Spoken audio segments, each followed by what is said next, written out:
Hey everyone! Welcome back to English Daily Talk, your space for real stories, real emotions, and real English. I'm Jessica. And I'm Chris. It's really good to have you here with us again. If you're listening to this, it probably means you care about your English and you want to grow, and that already says a lot about you.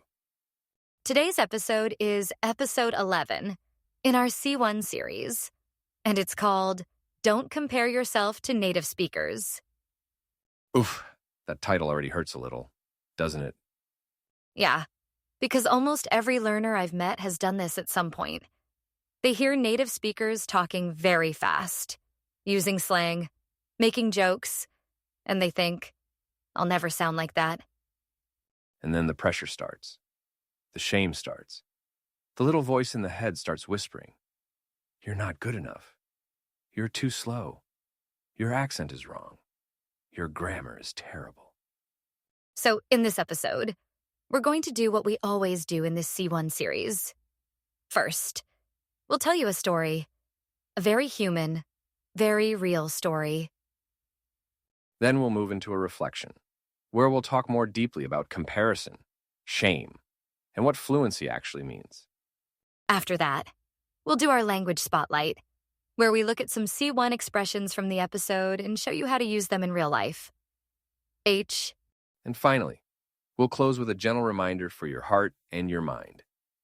So if you can, grab a drink, find a comfortable place, and let yourself be fully present. Ready? Let's get started. I want to begin with a girl I saw at a bus stop one morning. So? I remember the story. You told me about her later that day. Yeah. So picture this. It's a cloudy Tuesday morning on a narrow street near my apartment. There are coffee shops on both sides, a bakery that always smells like warm bread, and this one bus stop where people wait with sleepy faces and headphones in their ears. Very cinematic already. At that bus stop, I saw a girl, maybe 22 or 23, holding an English textbook. Her backpack was open, papers everywhere, highlighter marks all over the pages. She looked tired. Not physically tired, emotionally tired. I think many listeners already feel seen. She was whispering sentences from the textbook under her breath. I couldn't hear every word, but I could see her mouth moving. Present perfect, past simple. She was correcting herself, repeating, changing word order. Like she was trying to win a battle with the grammar in her head. Exactly. Then, two tourists walked up to the bus stop. American, or maybe British. I'm not totally sure, but definitely native speakers. They started talking, very relaxed, very fast, laughing, making little jokes about the street and the weather and their travel plans. Classic native speaker small talk. The girl looked at them. Just one quick glance at first. But then her eyes stayed on them for a few seconds too long. And I watched her whole body change. Her shoulders dropped. Her face got tight. Her mouth stopped moving. And you knew what was happening in her head. Oh, I knew. Because I've seen that look in so many students. It's the look of comparison. I could almost hear the sentence in her mind. I'll never speak like that. It's like she was doing okay until that moment. And then, instantly, her confidence crashed. Exactly. She closed her textbook, almost like she was punishing herself. The bus arrived. She got on, sat by the window, and reopened the book with this desperate energy. Like, study harder. You're still not there. You're still behind. And you just watched her. Yeah. I watched the bus drive away, and I thought about how many people are silently suffering like that with their English, just because they're comparing themselves to native speakers. And that could have been the end of the story. It could have, but it wasn't. Right. Because you met her again later, didn't you? I did. That evening, I went to a small tea shop I like. It's quiet, very cozy, with wooden tables and soft music. I usually go there to plan lessons or read. I know the kind of place. Warm lights, plants, quiet conversations. Exactly.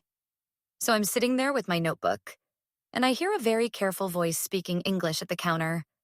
The voice is soft, but very precise. I look up, and it's the same girl from the bus stop. Wow. Destiny. She's talking to the barista in English, because the barista is a foreigner. The girl is ordering tea, and she's doing it really well. Her grammar is correct. Her pronunciation is clear. Her vocabulary is pretty advanced. So from a teacher's perspective, she was doing great. Absolutely. But you could tell she was extremely self-conscious. Every word seemed heavy, like she was afraid of dropping it. She kept looking at the barista's face as if she was searching for signs of judgment. Did I say that wrong? Did he understand me? And did the barista understand her? Completely. He responded normally, smiled, asked a follow-up question about sugar or no sugar. But the girl still looked tense. She paid, took her tea, and sat down at a table near me. Did you talk to her straight away? No, not immediately. I didn't want to be creepy, so I just went back to my notebook. But after a few minutes, I heard her mutter something in her first language, sounding frustrated. Then she opened her textbook again, the same one from the morning. Still fighting that grammar war. Yes. And then, this part surprised me. She took out her phone, opened some social media app, and started watching a short video of two native speakers talking. Some podcast clip, maybe. They were speaking super fast, joking, interrupting each other. And here comes the comparison again. I watched her face as she listened. Her expression got darker. She paused the video, replayed one part, tried to repeat a sentence under her breath. And then she just shook her head and closed her phone like she couldn't stand listening anymore. Ouch. That hurts. Something inside me said, "Jessica, this is your moment. Say something." So I took a deep breath, picked up my tea, and walked over to her table. Okay, I love this part. What did you say? I smiled and said, "Hey, I noticed your textbook. Are you studying English?" Smooth. Natural question. Yeah. She looked surprised, almost guilty, like I had caught her doing something wrong. But she nodded and said, "Yeah, I'm trying." Trying is such a heavy word sometimes. I asked if I could sit with her for a moment. She hesitated, then said yes. I asked, "So, how long have you been studying English?" And she said, seriously, "About 3 years. But it feels like nothing. I still sound stupid." 3 years is not nothing at all. I told her. "Well, from what I heard at the counter, your English is actually pretty good. Your pronunciation is clear. Your grammar is strong. You communicate well." And how did she react? She laughed, but not a happy laugh. More like a "you don't know me" laugh. She said, No, you didn't hear me earlier. I made a small mistake with prepositions. I said in the bus instead of on the bus. Native speakers would never say that." Oh no, the preposition perfection trap. "Exactly," I said. "Actually, native speakers make small mistakes all the time. And also, many of them don't even know what a preposition is." That's so true. Ask a random native speaker to explain the present perfect and watch them panic. She smiled a little, but she didn't look convinced. Then she said, "Today I heard some native speakers at the bus stop. They were talking so fast and so naturally. I felt like a baby. I felt behind. I thought, I will never be like them." And there it is. The sentence we hear again and again. I asked her, "Why do you need to be like them?" Big question. She seemed confused. "Because that's fluency, right? Speaking automatically, without mistakes, like a native speaker." That belief is so common. It feels like a rule. But it's not a rule. It's just a myth people repeat. I told her.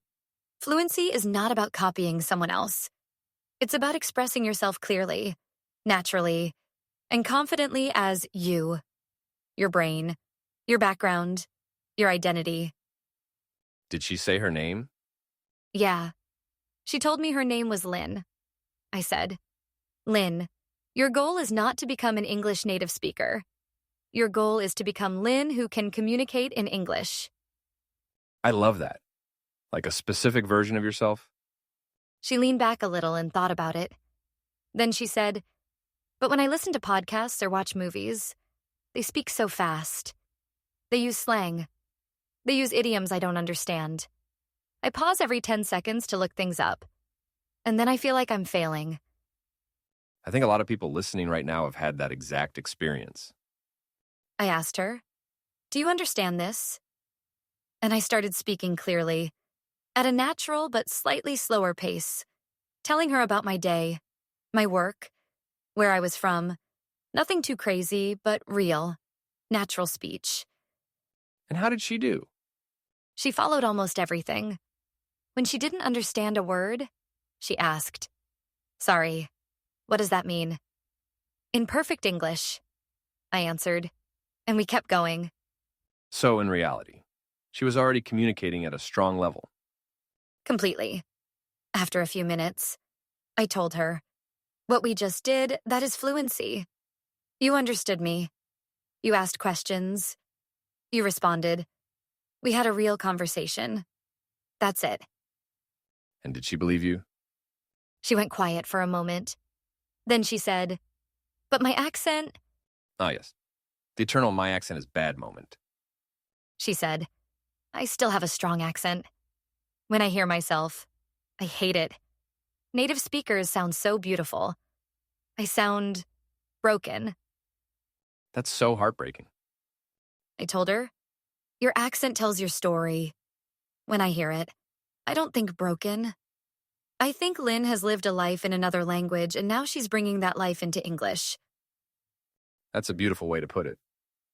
I also told her, English is not owned by native speakers. Most conversations in English today happen between non-native speakers. Your accent is not a problem. It's a bridge. And it really is. I've had some of my best conversations with people whose accents were nothing like mine.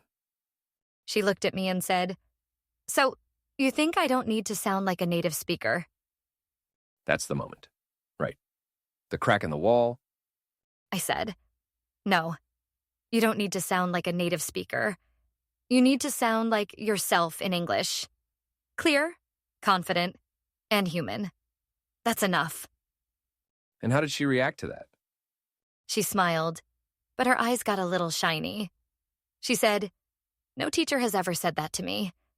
Everyone talks about native-like fluency as the goal. That's another problem. The way some courses are marketed. Speak like a native in 3 months. All that nonsense. Yeah, I told her. Please don't let someone else's marketing become your internal voice. Wow.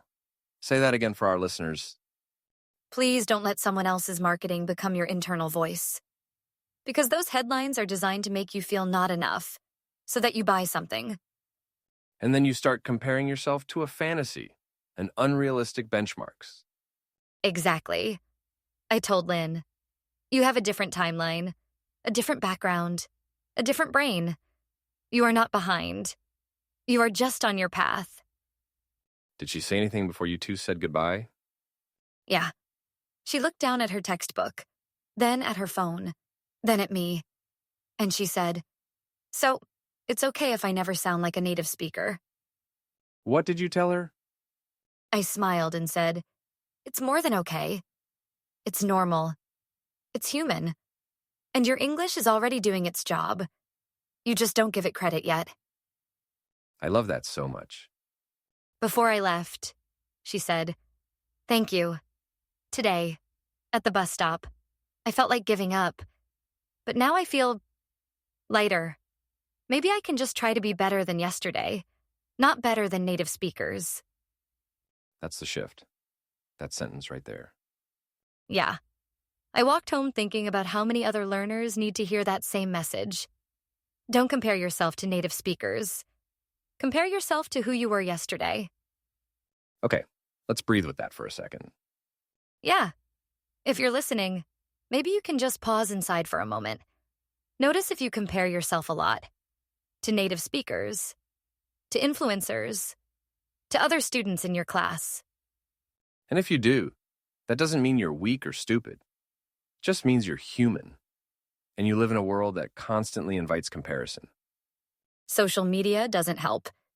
You only see the best 5 seconds of someone speaking, with perfect lighting, perfect subtitles, perfect music. But you don't see the 100 mistakes they made before recording. You don't see how many times they reshot the video. So, let's move into our reflection part now. Let's really talk about this. Chris, when your students compare themselves to native speakers, what do you usually tell them? I usually ask them a simple question. Do you want to communicate, or do you want to impress? Ooh, that's powerful. Because if your main goal is to impress, you'll always feel pressure. You'll never feel good enough. There's always someone better. But if your goal is to communicate, the question becomes, did they understand me? If the answer is yes, then you succeeded. So, communication over perfection. So, Exactly. I tell them, better done than perfect. A message delivered imperfectly is still more useful than a perfect sentence you were too scared to say. I love that. I also tell my students something similar. Don't aim for 0 mistakes. Aim for progress. And progress can look like very small things. Asking one extra question, joining one short conversation, recording a 30-second voice note. Right. But when you compare yourself to native speakers, you completely ignore your own progress. You don't see the distance you've already traveled. Instead, you only see the distance left to go. And that's exhausting. There's also something else. Native speakers are not a single group. They have different levels of education, different vocabularies, different speaking styles. That's true. Some native speakers are very articulate and expressive. Others are not. Some use a lot of slang. Others speak more simply. So when someone says, I want to speak like a native speaker, I always ask, which one? Yeah. Who exactly? A news anchor? A rapper? A grandma from a small town? A 10-year-old kid? English is huge. Native speakers themselves don't sound the same. And on top of that, native speakers also make mistakes. They say less people instead of fewer people. They start sentences and never finish them. They use like every 2 seconds. We are not perfect models. We're just natural. And that natural is mainly the result of thousands of hours of exposure since childhood, not some magical talent. Exactly. So for a learner to compare their 3 or 5 years of study to 20 or 30 years of living in the language, it's just not fair. You're setting yourself up for failure with that comparison. And when you set yourself up for failure, you create constant psychological pressure. You can't relax. You can't enjoy the language. You can't see your progress. And funnily enough, that pressure actually slows your learning down. Yes. When your nervous system is stressed, your brain stops exploring, stops playing, stops taking risks. And language needs all of that. So comparison doesn't just hurt your feelings. It also hurts your learning speed. So what's the alternatives? For me, the alternative is this. Instead of asking, do I sound like a native speaker? Ask, can I express more of myself in English than I could last year? I love that. It changes the focus from external to internal, from other people to you. And when you do that, you start to build something important. A healthy linguistic identity. Can you explain that phrase, linguistic identity? Sure. Your linguistic identity is basically who you feel you are in a language, how you sound, what words you like, how you joke, how you show emotion. And the beautiful thing is, it can be different in each language you speak. Yeah, I have students who say, in my language, I'm very funny. In English, I'm quiet. Exactly. And that's okay during some stages of learning. But over time, the goal is to bring more and more of your real self into English. Not to copy a native speaker's personality. So, when you compare yourself to native speakers, what you're really doing is rejecting your own linguistic identity. You're saying, my version of English is not acceptable. Only their version is. Which is very sad, because your version is unique and valuable. Yes. Think about this. Your accent, your vocabulary choices, your rhythm. All of that can become part of your personal style in English. So instead of thinking, my accent is bad, you can think, my accent is part of my story. Instead of thinking, I'm behind native speakers, you can think, I'm ahead of where I was last year. Instead of thinking, I will never sound like them, you can think, I'm learning to sound like me in English.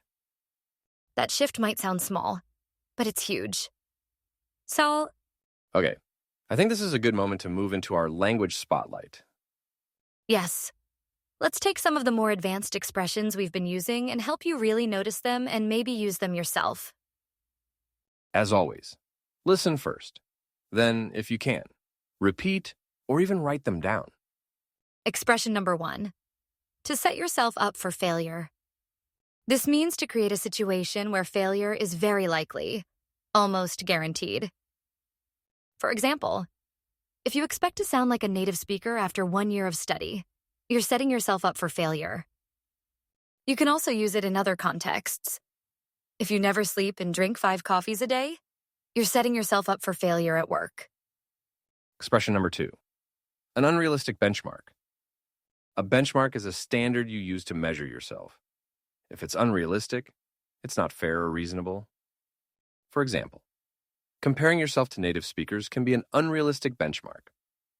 Another example, expecting constant progress every single day is an unrealistic benchmark. Expression number 3, psychological pressure. This is the mental or emotional stress you feel because of expectations, either from other people or from yourself.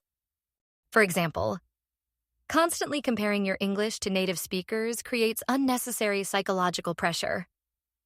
You can also say, my exam schedule is giving me a lot of psychological pressure. Expression number 4, to internalize something.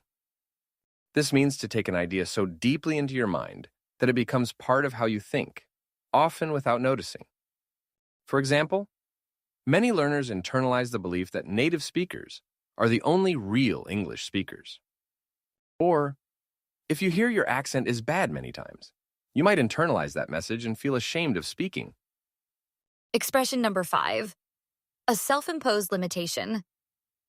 A limitation is something that stops you or blocks you. If it's self-imposed, it's something you put on yourself, not something that comes from outside. So, for example, believing that you must be perfect before you speak is a self-imposed limitation.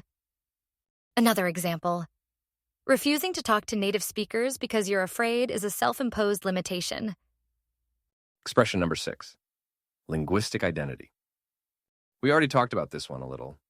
It means how your language use reflects who you are, your personality, your style, your background.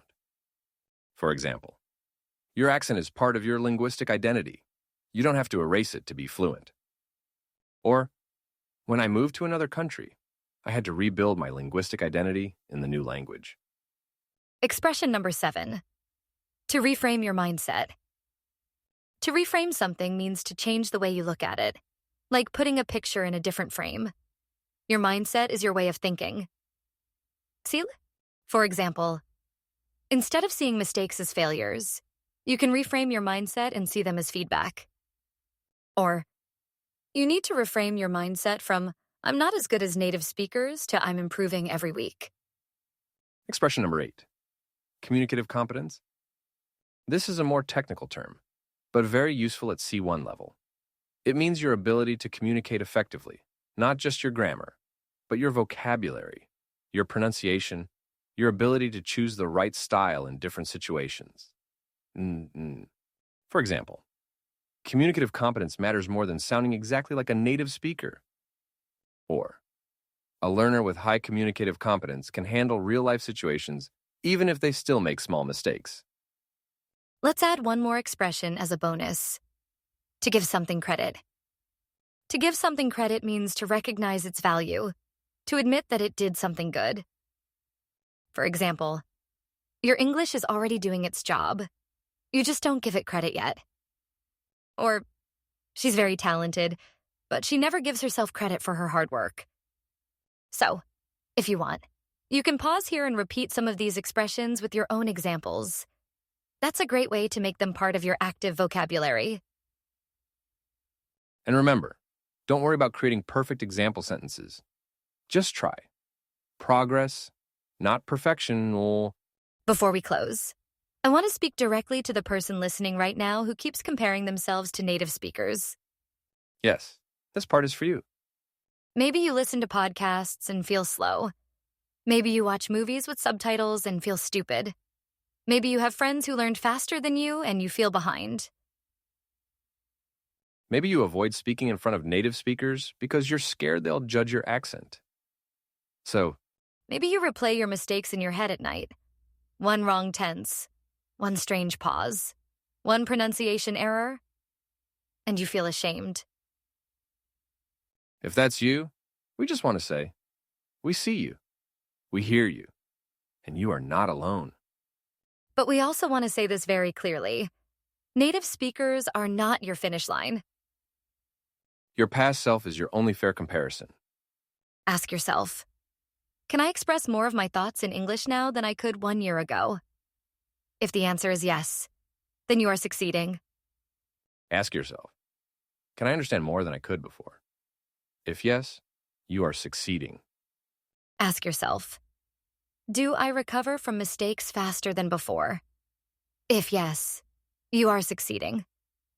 Your journey is not a race with native speakers. It's a long walk with yourself. And sometimes you'll walk slowly. Sometimes you'll stop to rest. Sometimes you'll feel lost. But every page you read, every video you watch, every conversation you join is another step forward. So don't punish yourself for not being a native speaker. You were never supposed to be one. So, You were supposed to be you in your language and in English. as we wrap up, let's summarize today's main message in one simple idea. Go for it. Don't compare yourself to native speakers. Compare yourself to the version of you who is too afraid to speak, and see how far you've already come. That's beautiful. Thank you. And thank you, listener, for spending this time with us today. If this episode helped you feel a little lighter or a little kinder to yourself, consider sharing it with a friend who also struggles with comparison. You never know how much a simple message can change someone's day. And if you want to keep growing with us, you can listen to the other episodes in this C1 series, where we explore real stories, real emotions, and real English, together. Remember, better done than perfect. Communication over perfection. Expression over imitation. Your voice matters. Your story matters. And your English is allowed to be imperfect and still be powerful.